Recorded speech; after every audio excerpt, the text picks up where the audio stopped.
The next speaker, Andrew Ontano. Could you please share your screen?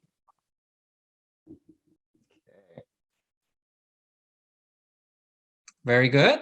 And so Andrew will be presenting taxonomic sampling and rare genomic change overcome long branch attraction in the phylogenetic placement of pseudoscorpions. Let's go. Yeah. So thank you for that. And today, like he said, I want to tell you about that phylogenetic placement and some of the ways that we can overcome the effects of long branch attraction. So pseudoscorpions are a diverse order that hasn't really received nearly as much attention as groups like the spiders or scorpions, or now in recent days, even the harvestmen, despite possessing a wealth of really cool features, such as the production of silks used for constructing their brood chambers, a high degree of parental care, including embryos being supplied nutrients by the mother, and their courtship dance, known as the promenade à deux.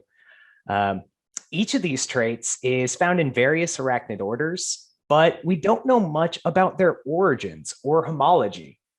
This prompts our question of where among the arachnids do pseudoscorpions belong? So previous analyses based on morphology have inferred several different placements, including the clade haplonemata that unites the pseudoscorpions with the solifuges.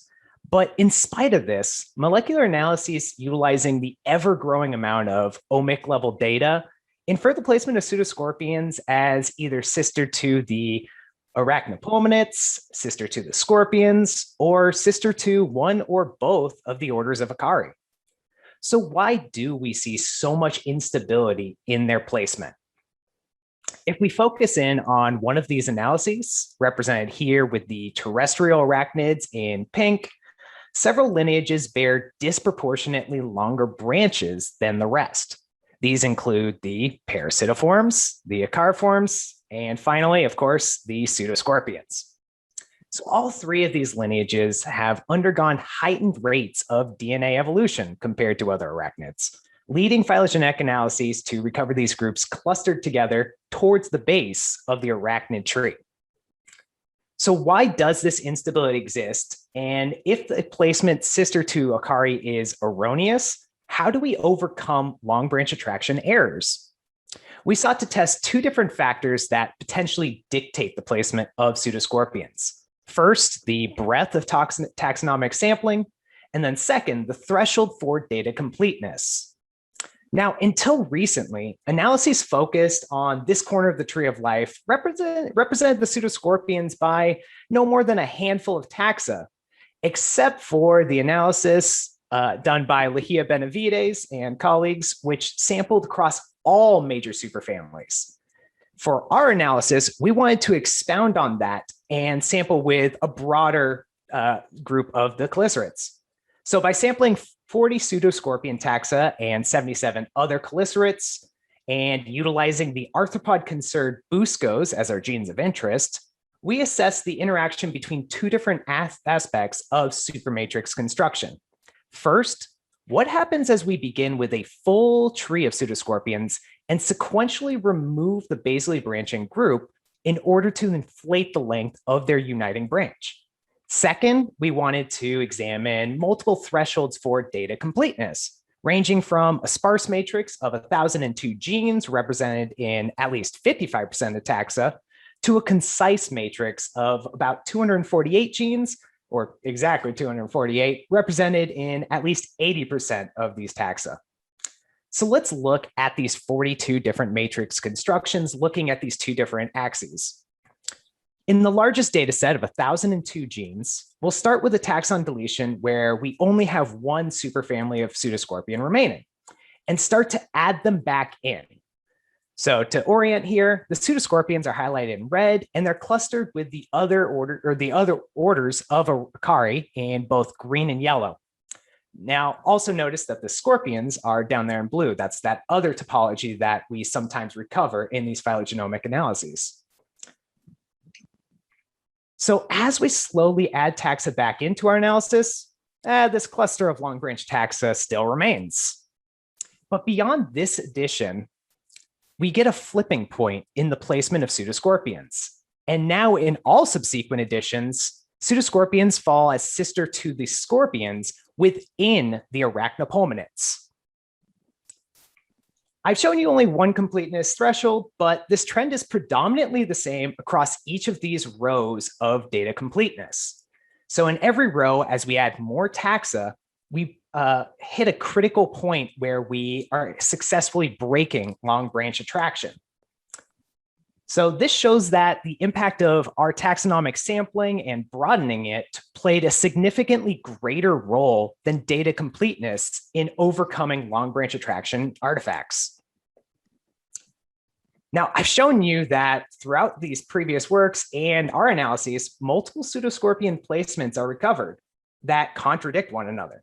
So ultimately, not all of these can be correct. So is there a tool we can utilize to further interrogate the topology and where we think they actually belong in the tree? One such tool is looking for rare genomic changes, such as whole genome duplication events. Among the chlysterids, we know of two groups that have undergone separate whole genome duplications, possibly two in the common ancestor of the extant horseshoe crabs, and another in the common ancestor of both spiders and scorpions. If we work under the assumption that pseudoscorpions are in fact the sister group to scorpions, then we should see remnants of this whole genome duplication from their common ancestry. Whereas if they belong sister to Acari, we likely wouldn't find systemic duplications at all. So to look for evidence of these duplications in pseudoscorpions, I went to Western Australia to collect and rear the species Conicocernes crassus to sequence their first developmental transcriptome of the pseudoscorpions. My colleagues David and Jeannie Zay also generated the first draft genome of the species Cordylocernes scorpioides. So now we had two very good data sets for interrogating if we could actually see any duplications. And also to flesh out our understanding across all of the chlysterids, the great work of my colleagues Jesus Ballesteros, Guillermo Gainet, and Emily Seton helped us flesh this out with 5 pycnogonids, 3 amblypyges, and a tarantula. We now have developmental data for all of these. So to start, let's look at the 10 arthropod Hox genes. In spiders and scorpions, there exist 2 Hox clusters that arose through genome duplication. Some organisms, like Tetranychus, may have duplicated genes, but what we know about this is that those probably didn't arise from a whole genome duplication event. And actually, when we look at Ixodes scapularis, we only see 1 Hox cluster at all. Now, except for the gene HOX3, which may have been lost entirely in the pseudoscorpions, we found 2 copies of each gene in the genome of Cordylocernes, and paralogs of 6 of these genes in the transcriptome of Conicocernes. So we now have a line of evidence here that suggests, well, we are seeing some kind of systemic duplication, at least in this one group of genes. And when we step back from there and look at this whole gene family of the Hox gene, or the homeobox genes, we see a similar trend start to take shape. So highlighted here are the chlysserid groups we investigated and the number of gene copies increasing from 1 in yellow to many of them in purple.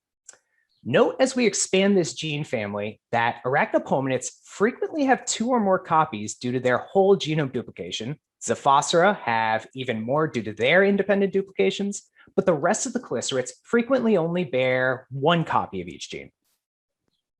So the developmental transcriptome I generated for Conicocernes exhibited more duplicates and more genes overall than 2 previous libraries of adult tissue for pseudoscorpions. So this showed that the importance of a developmental transcriptome when you want to look at these very relevant genes during development helps a lot.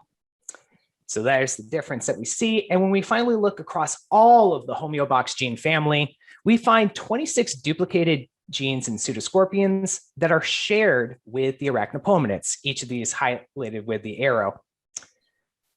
This accounts for about 40% of all arachnopomenid homeobox duplications And this could be because of losses in pseudoscorpions or our failure to detect them because we have a lot more resources for the greater group of arachnopominids. So unlike the single, now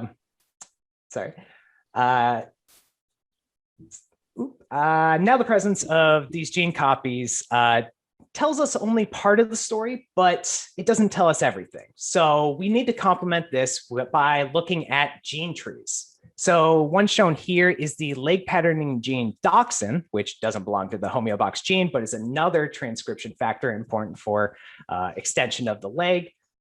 10 minutes. Unlike the single copy homologs found in lineages like the Acari and Apiliones, we find two clusters of arachnopominid duplicates, each of these with a sequence from Conicocernes highlighted in red. Now, you may notice that there are two Pseudoscorpion sequences in the blue cluster, but this comes from two non-overlapping fragments that we think represent only one gene. But we are seeing clustering now of arachnopominid sequences with pseudoscorpion sequences, suggesting that this isn't just chance that we're getting duplicates in all of these different genes. So along with developmental genes, we also examined a regulatory element, microRNAs, due to their common retention of duplication or the evidence of duplications. We expanded on a survey done by Leite and colleagues from 2016 and added in data from the genomes of the Pseudoscorpion Cordylicornis, as well as the scorpion Mucobuthus. I'll first point out that horseshoe crabs have their own independent set of duplications because they're doing their own thing.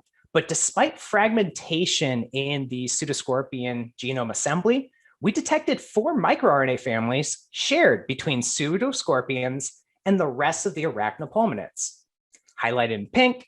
And then we also detected a further 2 microRNA families that are shared between Pseudoscorpions and scorpions, suggesting their sister relationship.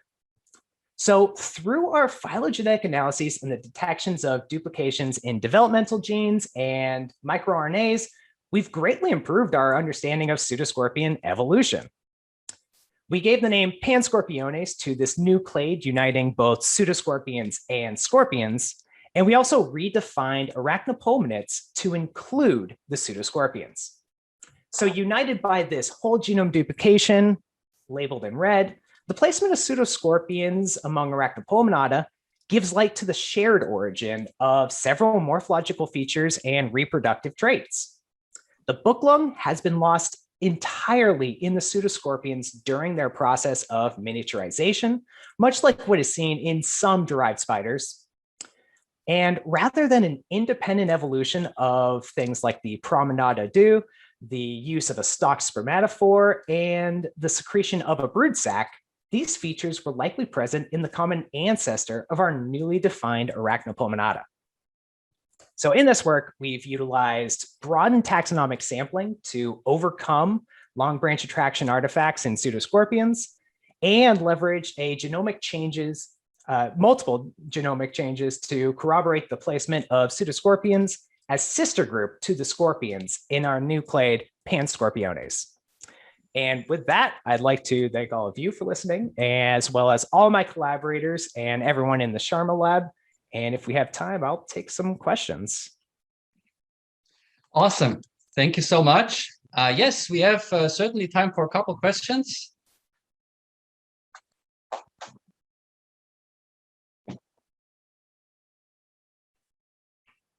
There is one, have you looked at the relative order of synthetic groups as another genomic character for phylogenetic reconstruction? No, that is one we haven't been able to identify or investigate. But during this project, I've constantly wanted to add more and more evidence of duplication. So it's one that I would be interested in looking at in the future. Very good. And what about morphological branch length for the DNA long branches? I don't know too much about that part of the tree in terms of how long those branches look, because one, we don't really get any of those topologies frequently recovered in this line of analysis. So I don't know too much of the effect or how we could actually compare that.